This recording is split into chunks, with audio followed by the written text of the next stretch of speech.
35번 서로 사랑하라. 요한복음 13장 34절 35절 같이 읽습니다. 새 계명을 너희에게 주노니 서로 사랑하라. 내가 너희를 사랑한 것 같이 너희도 서로 사랑하라. 너희가 서로 사랑하면 이로써 모든 사람이 너희가 내 제자인 줄을 알리라. 예수님이 주신 유일한 계명 서로 사랑하라 것입니다. 왼쪽에 사랑이 무엇인지 한번 같이 읽어보실까요? 왼쪽 사랑 1. 대가를 바라지 않고 다른 사람의 기본 필요를 채워주는 것.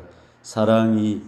상대방의 구원을 위해서 자신을 내어주는 것. 3번 내가 만나는 사람을 무조건 좋아하고 제일 반가운 사람으로 대하고 그의 말을 제일 재밌는 이야기로 받아들이는 것. 이것이 사랑이다 하는 것입니다. 상대방의 구원을 위해서 저 사람이 예수님을 믿고 하나님의 자녀가 되고 또 천국 가도록 하기 위해서 내 자신을 내어주는 것이 사랑이다. 전도는 사랑으로 하는 것이다. 가까이 있는 사람부터 사랑으로 살아가는 것이다. 1번 왼쪽 오른쪽에 박스 칸에 있는 1번 읽어봅시다. 새 계명을 너희에게 주노니 서로 사랑하라. 서로 사랑하라는 예수님의 유일한 계명이므로 모든 일에 항상 힘써야 한다. 근데 이제 사랑하려고 하면 어떻게 해야 되냐면 첫째로 감정적인 의존을 극복을 해야 됩니다. 전에 제가 관계의 세 가지 차원을 설명을 드렸는데 오늘 이 부분을 조금 자세히 설명해 보겠습니다. 자, 오른쪽 2번, 3번 칸에 보면 관계의 세 가지 차원이 나오죠. 첫째는 의존적인 관계가 있고, 첫째는 의존, 두 번째는 독립 관계, 세 번째는 상호 의존이다. 자, 아기가 태어나면 육체적으로 애는 부모님한테 뭐합니까? 의존되어 있습니다. 자기 혼자 밥도 못 먹고 또 똥오줌을 못 가리고 그래서 1년 넘도록 또 똥오줌은 조금 더 가죠. 그래가지고 부모님은 이제 밥도 자기가 못 떠먹고 떠먹여줘야 돼요. 사람이 밥 먹는데 입으로 바로 들어가는데 6개월이 걸린다. 밥 먹는 거. 이렇게 태어나면 육체적으로 어머니한테 뭐합니까? 엄마 아빠한테 의존이 되어 있습니다. 육체적으로. 그러다가 살짝 크면서 육체적으로 엄마 아빠로부터 뭐가 됩니까? 독립적이 됩니다. 독립적이 되었다가 나중에는 이제 부모님과 상호 의존의 관계. 예를 들면 이제 무거운 것 들 때 둘이서 같이 이제 맞잡아 들고, 벽지장도 맞들면 낫다 그러잖아요. 그래가지고 상호 의존이다. 이제 육체적인 게 문제가 아니고 우리는 이 감정적인 게 문제입니다. 감정. 육체적으로 나이가 들었다고 감정 상태가 자동적으로 독립하고 상호 의존이 되는 게 아니고 적절한 훈련이 필요하고 성장이 필요하다 하는 것이죠. 자, 감정적으로 의존된다 하는 것은 뭐냐 하면 일단 그 두 번째 칸부터 같이 읽어가면서 설명을 조금씩 해볼게요. 그러니까 우리가 사랑을 하려고 하면 의존 단계에 있어서는 남을 사랑할 실력이 없어요. 그래서 그것은 아무리 사랑하려고 해도 안 돼요. 그러다가 이제 독립이 되고 상호 의존이 돼야 진짜로 다른 사람을 사랑할 수 있는 준비가 되고 실력이 되는 것입니다. 그래서 사랑하려고 하면 감정적으로 독립, 상호 의존의 단계로 가야 된다는 것입니다. 의존의 단계 읽어봅니다. 자신이 원하는 것을 얻기 위해 다른 사람을 필요로 한다. 상대방이 주체가 된다. 즉 상대방이 나를 돌봐준다. 상대방이 나를 위해 행동한다. 또 상대방이 나를 위해 행동하지 않을 때 나는 상대방을 비난한다. 이게 의존적인 것입니다. 네. 독립적인 것은 뭡니까? 읽어봅시다. 스스로의 노력으로 원하는 것을 얻을 수 있다. 내가 주체가 되는 패러다임, 내가 그 일을 할 수 있다. 내가 책임을 진다. 나는 스스로에 의지한다. 나는 선택할 수 있다. 의존 단계에서는 누가 선택해 줘야 됩니까? 상대방이 선택을 해줘야 되는 거예요. 근데 독립 단계에 오면 누가 선택하는 거예요?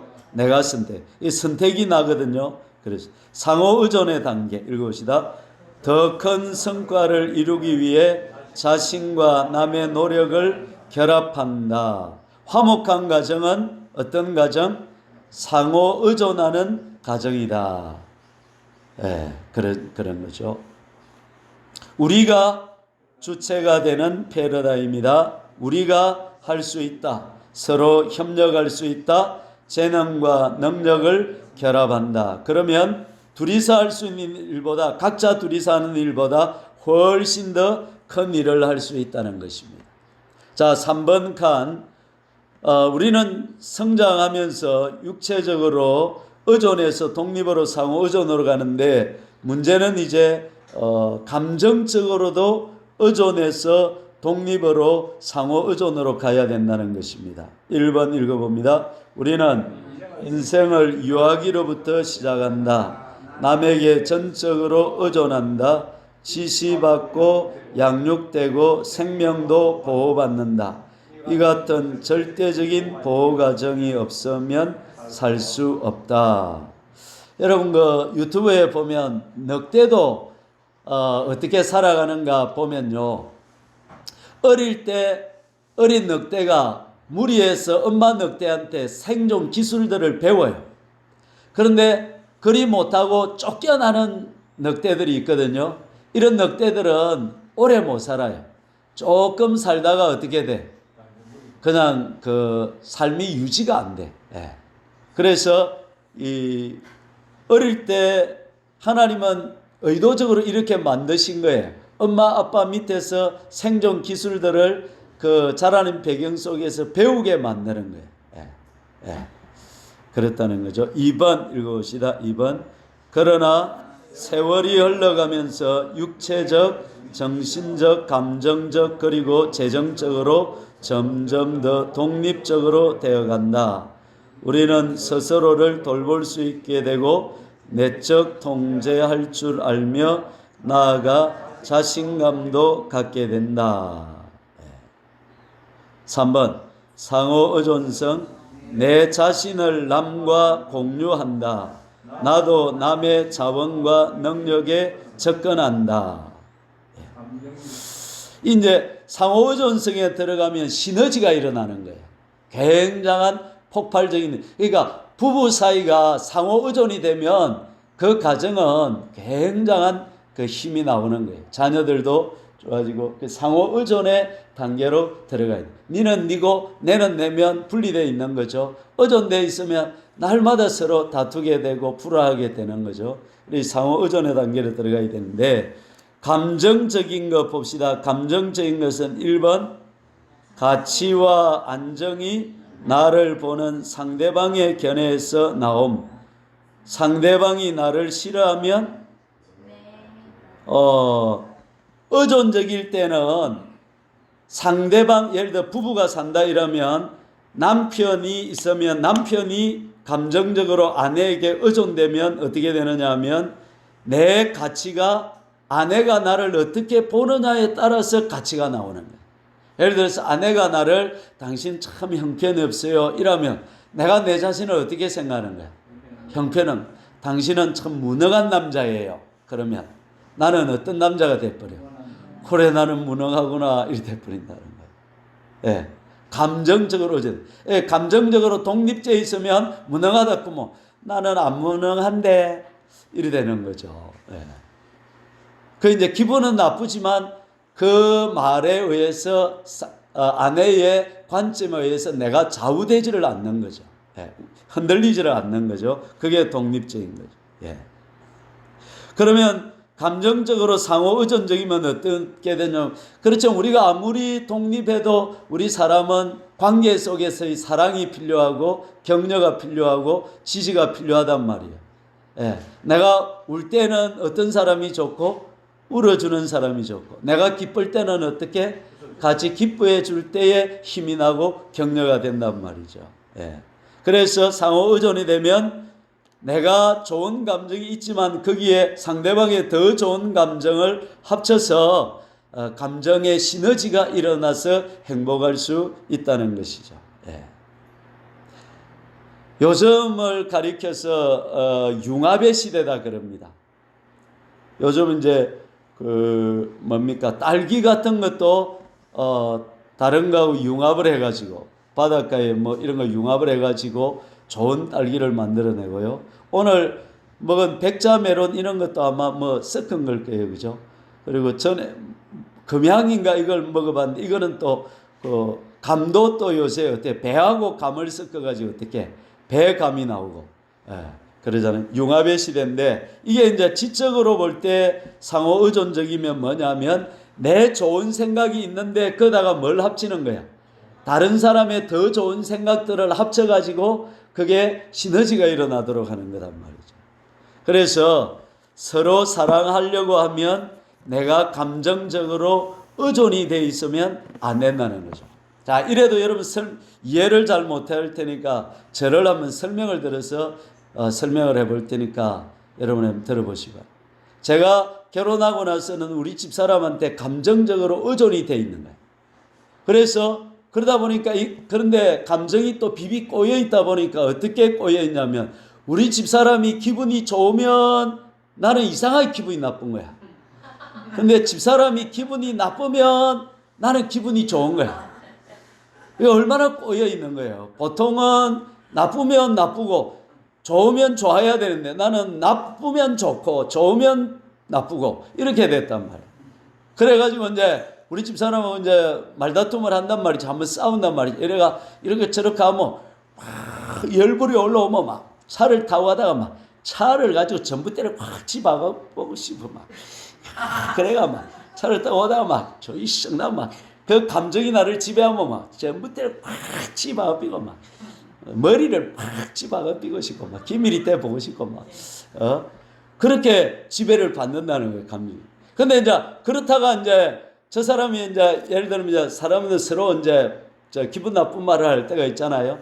그러면 이제 기분 나쁠 때에 그 기분 나쁜 감정을 저쪽에서 나는 기분이 좋은데 저쪽이 기분 나쁘게 했다. 그러면 기분 나쁜 말에 내가 지배를 안 당해 보려고 감정적으로 독립되어 보려고 애를 써본 거야.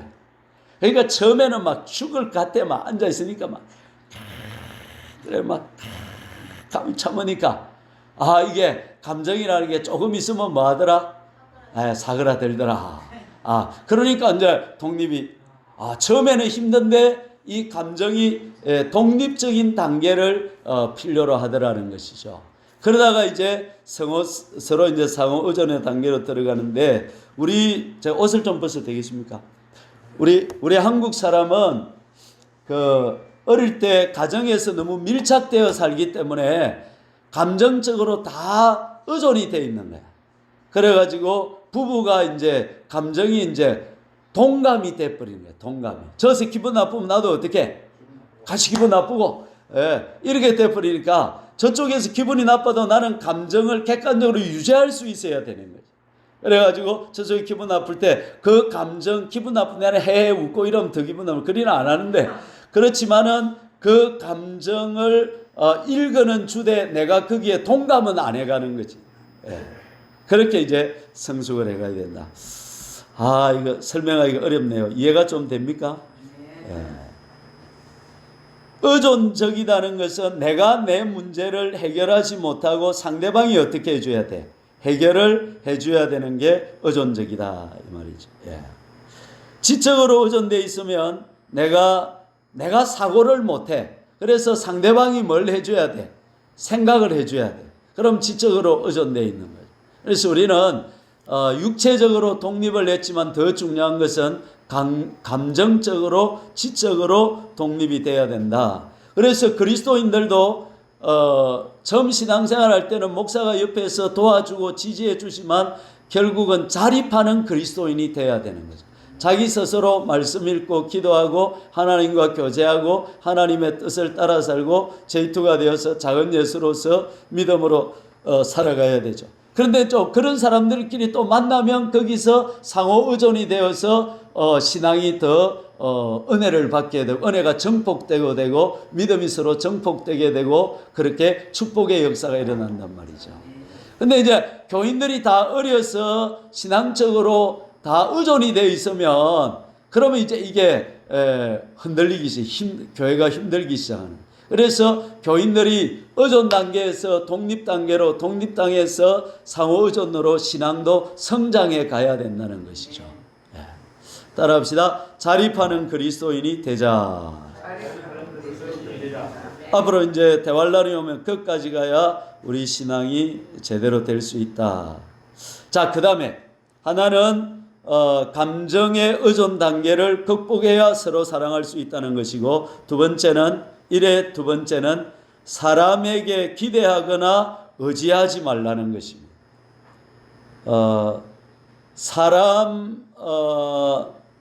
근데 우리 사람은 살다 보면 항상 사람한테 의존하고 기대를 하는 거라.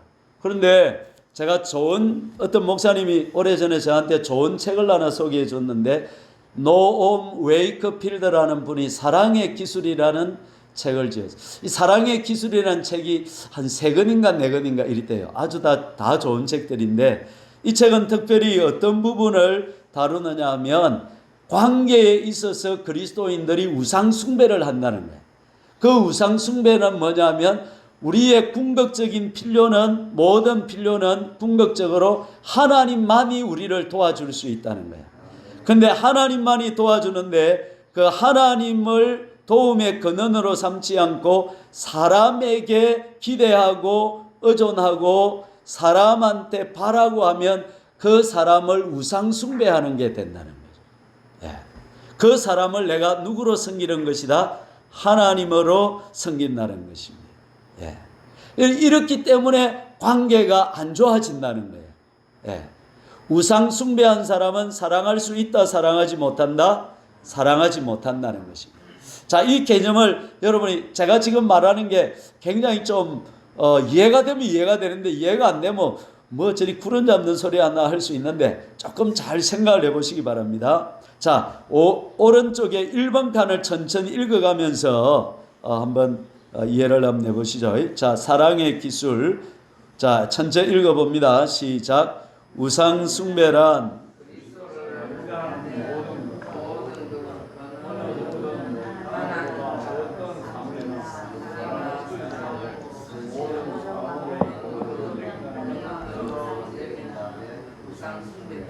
자, 조금 더 자세히 밑에 하나님만이 채울 수 있는 것을 사람이나 사물, 생각을 통해 채움받고자 기대하는 것. 예를 들면 한 남편이 그의 아내가 자신을 행복하게 해줄 수 있을 것이라고 기대하면 그것이 아내를 우상 숭배하는 것이다.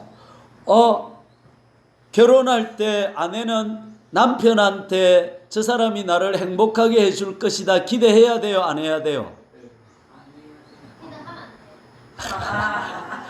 이제 흐름에 논조가 보니까 기도하면 안 될 것 같은데 그런데 대부분 결혼할 때 기대를 해 안 해?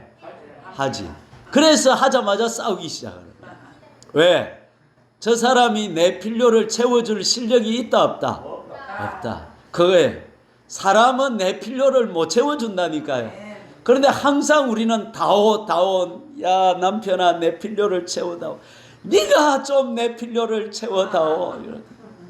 둘이서 다오다오 하다가 싸우다가 그만 이게 안 되는 거란 말이야. 예. 자, 오늘 정리를 합시다. 사람은 내 필요를 채워준다, 못 채워준다? 자, 여러분의 목사는 여러분의 영적 필요를 채워줄까요, 못 채워줄까요? 아이라, 그러면 나는 못 채워줘. 내가 어떻게 여러분, 내가 성령입니까? 성령을 여러분 보내가지고 충만해. 나 그리 못해요. 나도 성령 받아야 돼.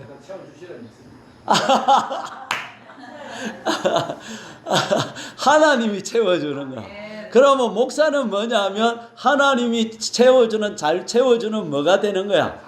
예, 가이드, 안내 통로가 되는 거야.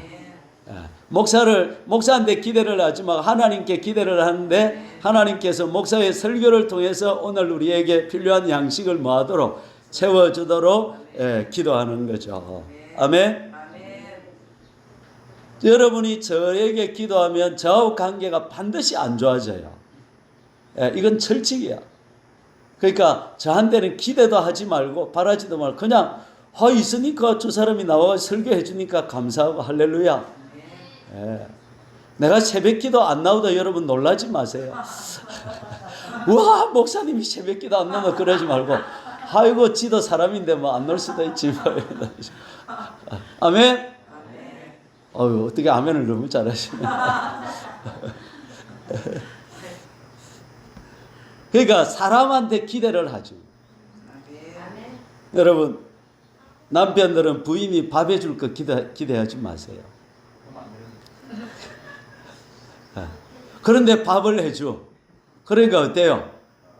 얼마나 감사. 좀 미안한 이야기인데 요즘은 우리 집사람이 요리를 아주 잘하거든요. 근데 처음에는 저 사람이 조금 요리 실력이 보통이었어요.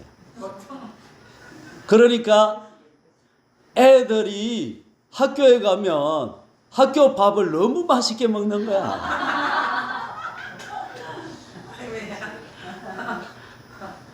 여름에 먹으면 맛있죠. 그래서 맛있는 게 아니고 요새는 진짜 잘해요. 맛있게 하는데. 그런데 친구들은 학교 밥이 맛이 없대. 학교 밥을 못 먹겠대.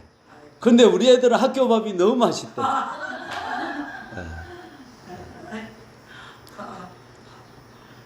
왜? 학교 밥이 맛있을 거라고 기대를 안 했는데 가서 먹어보니까 너무 맛있거든. 평소 먹는 것보다 맛이 더 있거든. 그런데 다른 애들은 엄마가 맛있게 해주니까 항상 뭐 하는 거야? 밥은 맛있는 거야. 이런 인식이 들있는데 학교 가서 먹어보니까 맛이 있어 없어? 맛이 없거든. 그러니까. 아멘.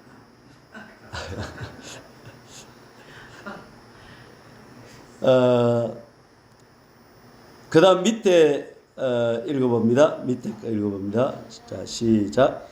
인간이 가진 내적인 기질, 즉 그의 인격 안에 갖추고 있는 것들이 그가 당하는 외적인 시험을 결정한다. 시험은 그가 가진 강한 기질에 맞춰 찾아오게 된다. 세상적인 사랑의 기질이 무엇인지 드러내시고 회개하고 하나님의 사랑으로 채우도록 하시다. 여러분 앞에 한번 쳐다보세요. 하나님이 얼마나 좋으신 분인지 여러분 좀 생각을 해야 돼요.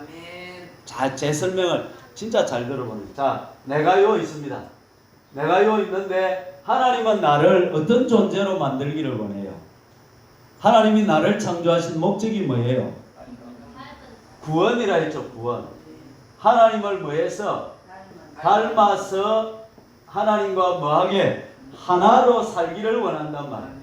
그런데 나는 하나님은 사랑인데 나는 뭐가 있느냐 하면 내 마음대로 하고 싶은 마음이 있어. 내가 하나님. 그다음 나는 내 중심이야, 하나님 중심이야. 내 중심. 나는 교만이에요, 겸손해. 교만해. 나는 욕심이 많아, 욕심이 적어. 욕심이 드글드글 붙었어. 그 이런 나를 하나님이 하나님 닮은 자로 만들어야 된단 말이야. 낳아주면 이 사람은 어디가? 지옥 가. 그래서 천국으로 이끌어야 돼. 그래서 하나님은 이 사람에게 사람을 만나게 해줘. 사람을 만나는데 욕심을 없애기 위해서 욕심을 없애는데 꼭 필요한 사람을 만나게 해주는 거야. 그런데 내보다 더 욕심꾸러기야. 그래야 이 사람을 만나게 해줘. 그래가지고 자기를 뭐하게 하는 거야? 발견하게 하는 거야.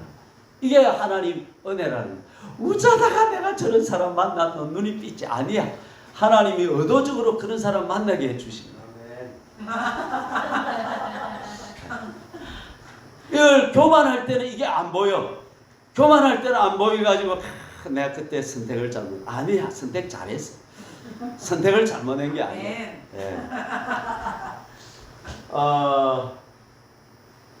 그래서 따라합시다. 모든 문제는 내 문제다. 나는 이렇게 생각해. 나는 우리 교인들의 모든 문제를 내 문제로 생각하는 거야. 그래서 기도 안 하는 집사님이 있다 이러면 자 집사님 기도 좀 해야 되겠는데 저 집사님은 기도도 안 하고 이리 생각 안 하고 어떻게 생각하는 거야? 내게 뭔가 하나님이 교훈하시려고 저 집사님을 기도를 안 하게 한다. 그래가지고 내가 하나님 앞에서 하나님 문제가 뭡니까 하니까 내 문제가 보여요. 그래서 내 문제를 붙잡고 이렇게 기도를 하니까 저 집사님도 하나님 뭐하게 해주시는 거예요? 기도하게 해주시는 거예요. 할렐루야. 그럼 자식이 애를 미면 자식을 탓해야 돼? 누구를 탓해야 돼? 내게 뭔가 하나님이 교훈하시는 메시지가 있다 이렇게 생각합니다. 아멘. 아멘. 그 하나님은 선하세요? 안 선하세요? 선하십니다. 가만히 놔두면 지옥 가는데 인품 좋은 남편, 재벌 부모, 조용기 목사님 또 이래가 막 조금만 다 해가지고 또 일 좀 하면 1,000,000원 매달 1,000,000원 다 이리 주고 이렇게 살면 이 사람 하나님 당겼어요 안 당겼어요? 그렇죠. 어떻게 이렇게 잘하시오? 그러니까 하나님은 우리 삶에 따라합니다. 쪽집게 서비스를 하신다. 쪽집게 서비스. 아멘. 그러니까 여러분의 아내나 여러분의 남편은 여러분의 구원에 가장 필요한 사람입니다. 아멘. 그럼 여러분의 목사님은 여러분의 구원을 이루는데 가장 필요한 목사를 어디서 구해가지고 딱 만나게 해주시는 거예요. 할렐루야. 그러면 저는 또 여러분이 왜 필요하냐면 저도 여러분을 통해서 구원을 또 받아야 되는 거야. 그러니까 내한테 제일 필요한 거로 하나님 딱 인도해가지고 안성맞춤으로 신문질로 딱 맞게 해주시는 거야. 근데 이걸 모를 때는 아이고 내가 복도 없지, 내가 어째 그때 눈이 삐갖고 이러는데 그게 아니라 하나님은 정확하게 하나님은 실수하신다 안 하신다? 안 하신다. 좋을 때로 생각할게. 아이라 진짜로 이걸 깨달아야 이제 순명에 들어가는 거예요. 하나님에 뭐하게 된다? 순종하게 된다. 기쁨으로. 야, 하나님이 어떻게 어디서 골라가 이래가 내한테 꼭 맞는 여자를 붙여주시가지고 내 더러운 성질을 고치도록 이렇게 만들어 주시는가 이 말이죠.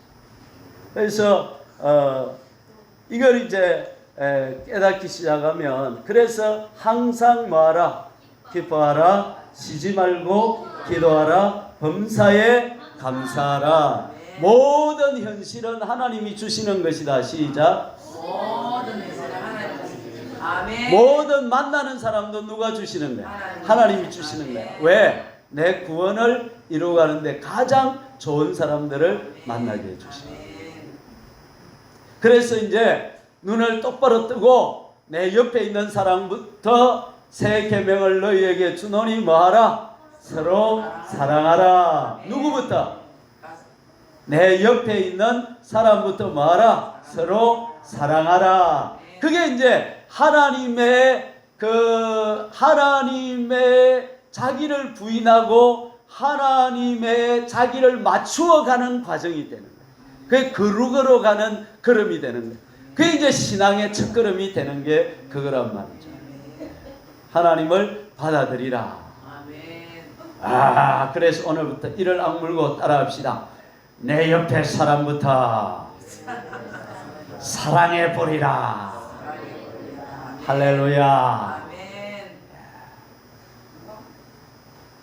여보 혹시 내 좀 사랑해 주세요. 네. 됐습니까? 그럼 이제 오늘부터 상대방을 위해서 내 자신을 내주는 거지. 시간을 내주고.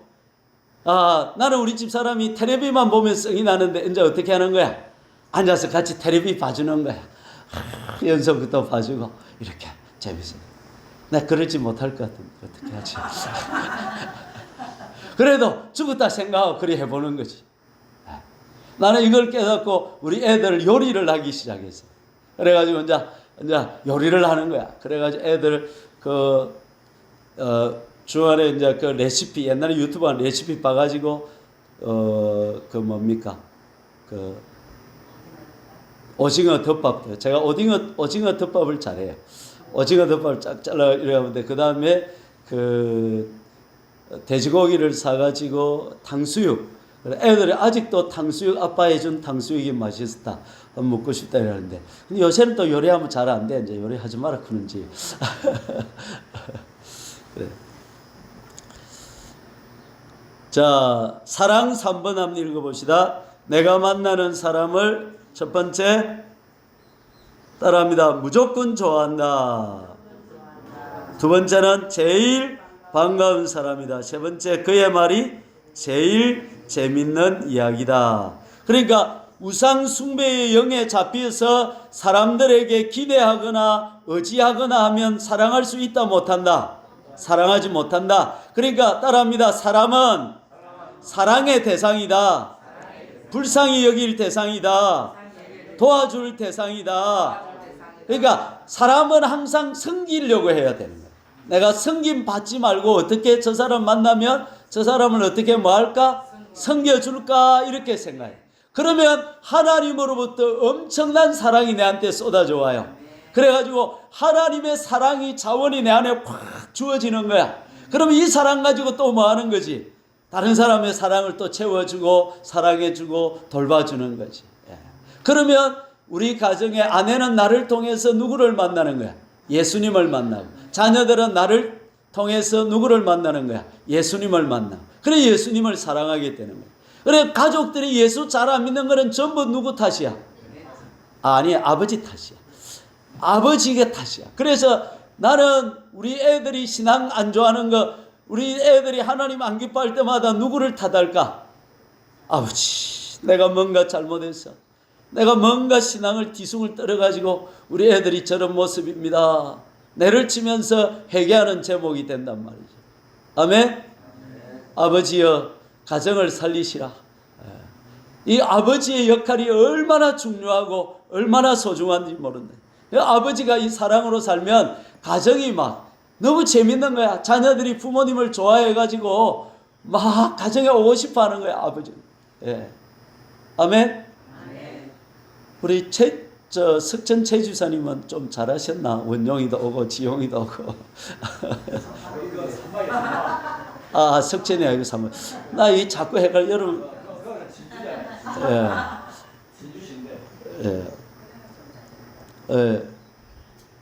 말이 빠지고 이빨이 헛나와도 잘 알아들어 주세요. 2번 읽어봅시다. 2번 시작. 예수님께서 사랑한 것 같이 서로 사랑해야 함. 누구처럼? 예수님을 모델로 해야 된다. 읽어봅니다. 끝까지 희생적으로 사랑하되 내 안에 있는 예수님으로 해야 한다. 자, 그 오른쪽 5번 6번 칸에 세상적인 사랑과 하나님 사랑을 봅시다. 제가 세상적인 사랑을 말하면 여러분은 하나님 말씀하시는 사랑을 한번 읽어보세요. 그는 세상적인 사랑은 자기의 동기, 자기 유익을 위해서. 그러면 자기 유익을 위해서 우리가 사랑하면 안 될 때는 뭐가 생길까요? 안 채워질 때는 정오가 생기는, 미움이 생기는.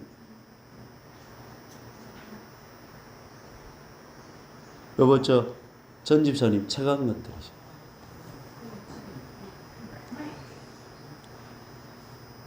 자, 하나님이 말하는 사랑의 동기는 뭡니까? 베풀기 위해서. 우리가 아직 죄인 되었을 때에 그리스도께서 우리를 위하여 자기 자신을 주심으로 했단 말이에요. 그러니까 예수님의 사랑은 따라합니다. 섬기는 사랑, 주는 사랑. 어떤 목사님이 결혼을 했는데 다운 정우군 딸을 낳았어요. 그래가지고 처음에는 얼마나 충격을 받았는지. 그런데 나중에 그 다운 정우군 딸을 낳은 가정의 아버지가 이 사랑의 기술이라는 책을 썼어요. 그 딸을 통해서, 그러니까 자기는 딸을 통해서 뭔가 기대를 한 거야. 아, 딸이 앞으로 이렇게 잘해가지고 아빠의 명예를 높여주고 우리 가족을 뭐 잘해주고 그런 기대감이 많이 있었는데 장애인 딸이 나왔으니까 얼마나 처음에는 충격을 받았겠어요. 그런데 그 장애인 딸을 사랑하는 과정에서 하나님의 사랑을 배우고 진정한 사랑이 무엇인가를 그때 이제 배우기 시작한 거야. 할렐루야. 쓸모없는 존재는 아무도 없구나. 사람은 사랑이 필요한 존재구나. 따라합시다. 모든 사람은 사랑이 필요하다. 여러분 옆에 있는 사람, 같이 사는 사람도 뭐가 필요할까요? 사랑이 필요해요. 제가 존경하는 목사님 이야기 두 분을 하고 오늘 또 요쯤만 마쳐야 될 시간이. 김해의 어떤 목사님은 결혼을 해가지고 사모님이 애를 낳다가 그만 중풍이 걸려버렸어요. 그래가지고 반신불수가 돼버린 거예요. 또 오줌을 먹어요. 그러면 목사님 목회를 하려면 어떻게 해야 되겠어요? 친정에 보내든지 요양병원에 보내든지 해야 되는데 그래 안 하고 목사님이 직접 그 사모님 또 오줌을 받아낸 거야. 왜? 좀 있으면 죽겠지 싶어서 그래. 그런데 10년이 지나도 안 죽더래. 여러분들 어떻게 하겠어요? 목사님이 얼마나 갈등이 많았겠어. 기도할 때마다 하나님 빨리 좀 죽여줘 있어봐 했을까. 근데 안 죽어. 하나님 안 죽여주셔. 그래가지고 나중에는 그 목사님 내 간증을 나는 간접적으로 들어서는 모르는데 그 목사님이 나중에 사모님과 관계가 어느 정도 됐냐면 사모님의 똥을, 세상에 똥을, 요만한 새똥만한 이 똥을 누면 그걸 창문 틈에다 말린대. 말려. 왜 말릴까?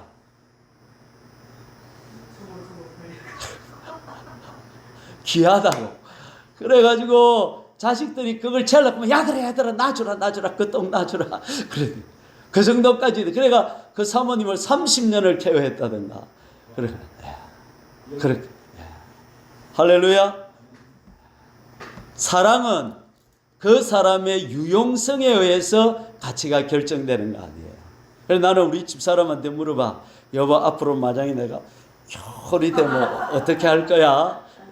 요양병원 보내비지 뭐.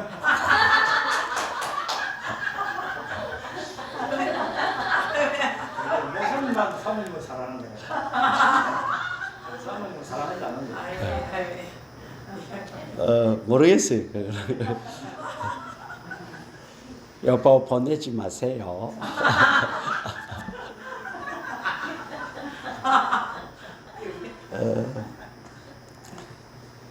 그러니까 쓸모가 있느냐 없느냐, 이게 사람은 사랑의 대상이라는 거예요. 항상 쓸모 있다 없다, 그 쓸모의 가치로 사람을 평가하지 말라는 거야. 그냥 존재 자체로 인생은 무한한 가치가 있는 존재고 사람은 사랑받을 가치가 있는 존재다 이 말이에요. 당신은 사랑받기 위해 태어난 사람이다 이 말이죠. 가정의 기능 중에서 요양의 기능이 있는데 제가 우리 장인어른을 한 7개월 모셨거든요. 나는 3년을 모실 거라고 생각했어요. 내가 한 3년은 투자를 할 수 있다. 그래가지고 했는데 오줌이 막혀가지고 내가 그거는 어쩔 수 없잖아요. 그 요양병원으로 모셨는데 한 7개월 있다가 돌아가셨어요. 예, 그러게 돼요. 그러니까 장인어른의 가치는 장인어른이 살아있어 가지고 돈도 벌어 이래서 가치가 있는 게 아니라 가족은 존재 자체로 가치가 있는 거란 말이에요. 그러면 그 가치가 있는 존재가 유용성, 쓸모가 없어졌다고 해서 이렇게 치워버리면 안 된다는 거예요. 큰일이다 일삼으면 안 된다는 거예요. 예? 사랑해야 된다는 가족은. 예. 예. 아멘? 예. 우리는 사랑을 위해 존재한다 이 말이에요. 서로 사랑하라 했단 말이에요. 예. 예. 쓸모 있는 사람만 사랑하는 게 아니라 쓸모 없을 때도 뭐하라? 사랑. 그때 진짜 아가페 사랑이 흘러나오는 것이다. 합천의 어떤 목사님은 합천에 내가 그 목사를 만나지는 않았는데 어떤 집사님 집에 갔더만은 그 1층에 목사님이 살고 2층에 자기가 사는데 그 목사님이 이야기를 들려주더래요. 그 목사님이 어떤 목사님이냐, 김해에 어떤 처녀가 이 다리를 못 썼대. 그런데 예수를 믿는데 그래가지고 집에서 버릴라 했다든가 내가 자세히 지금 기억이 안 나는데 아니 그래가 곤란에 처한 모양이라. 근데 그 목사님이 총각 때 그 집을 찾아갔대. 그래가지고 내가 예수 믿는데 그 여자를 저한테 주십시오. 이랬다. 그 집에서는 막 좋다고 가가라고.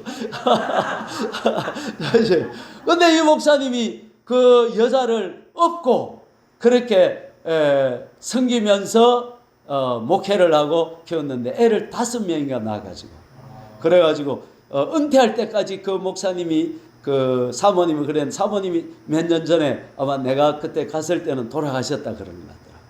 그래가지고 근데 그 부부 사이가 그렇게 좋았대요. 자녀들도 잘 됐고 또 목사님은 지금도 막 부흥회하러 막 이렇게 70 넘은데도 80 넘은데도 다니고. 예. 여러분 우리 사랑이라는 것이 그런 것입니다. 할렐루야. 두 분 목사님의 사랑. 아멘.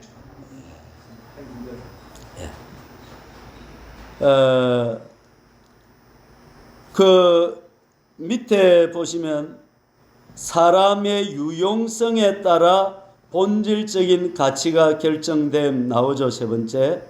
하나님의 사랑은 뭡니까? 하나님 반대쪽에 있는 하나님의 사랑 쪽을 한번 읽어봅시다. 예수님의 사랑을 보여줄 있는 기회를 따라 가치가 결정. 자, 다운 정우군의 딸이 낳습니다. 그러면 이 딸은 유용성, 세상으로 가치로 볼 때는 쓸모가 있어요, 없어요? 쓸모 없어요. 그래서 제가 보니까 대부분 가족들이 어째버리냐면 예수 안 믿는 집들은 보니까 좀 그러면 어릴 때는 데리고 있다가 좀 있으면 실종 처리해가지고 그냥 이런데 시설인데 넣어버리더라고 사람은. 그 애도 감정은 있는데 얼마나 평생 남은 생에 부모님을 원망하며 살다가 죽겠어요. 안 그래요? 그런데 이 다운 조운이 있는 딸을 가졌더라도 어떻게? 예수님의 사랑, 하나님의 사랑으로 보면 예수님의 사랑을 보여줄 수 있는 기회가 이 가치가 있는 것이다 이 말이에요. 아멘? 이해가 좀 되겠습니까? 자, 이제 사랑을 읽고 우리 그래서 하나님은 따라해 봅시다. 하나님은 나에게 구원을 이룰 사람을 만나게 하신다. 예. 꼭 마주보고 꼭 비슷하게 만나게 해줘요.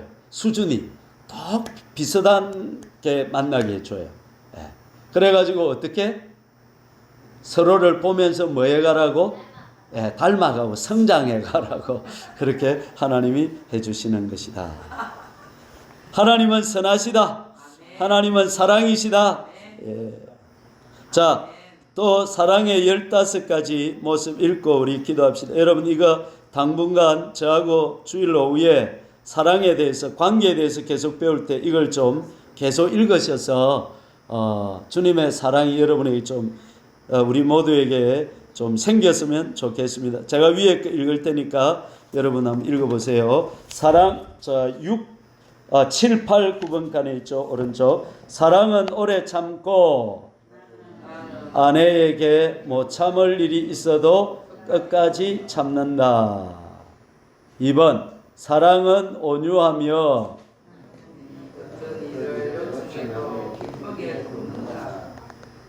사랑은 시기하지 아니하며 아내의 행복을 질투하거나 제한하지 않는다.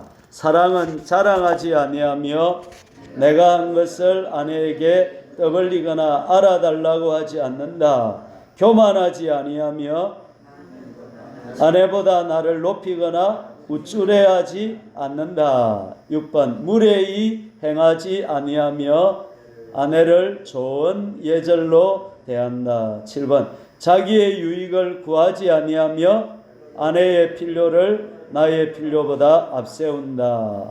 8번. 성내지 아니하며 아내가 화나게 해도 성질을 부리지 않는다. 여러분, 성질 뿌리고 나면 사과합니까? 안 합니까?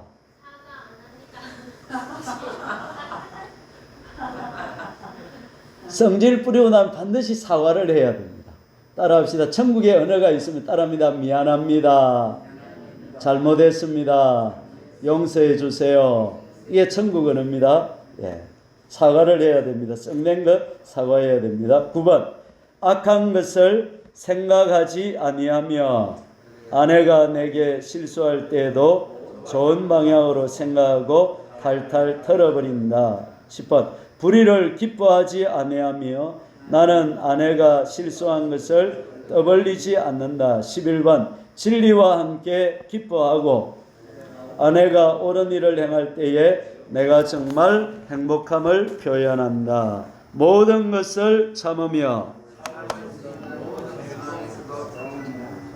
모든 것을 믿으며 모든 것을 바라며 모든 것을 견디느니라. 자, 기도합시다. 기도하는데 제가 오늘 몇 가지 말했습니다. 1번에서는 감정적인 의존 단계를 극복해서 하나님 내가 감정적으로 독립되고 상호 의존되게 해주십시오. 이 기도를 하시고요. 나는 사람에게 앞으로 절대 기대하거나 의지하거나 사람에게 바라지 않겠습니다. 모든 기대와 의지와 바람은 누구에게? 하나님께 하겠습니다.